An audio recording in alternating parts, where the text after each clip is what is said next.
Okay, can you guys see that? Look at the egusi. Can you see how thick that is? So I'm going to add the meat.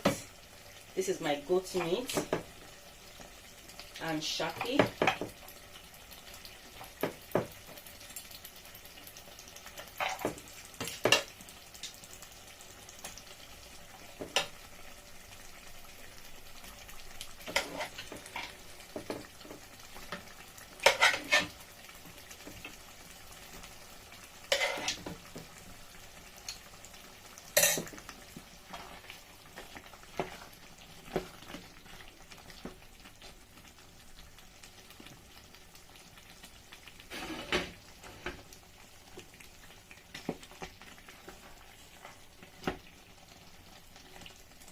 Okay, yeah, I think this is the normal light green now.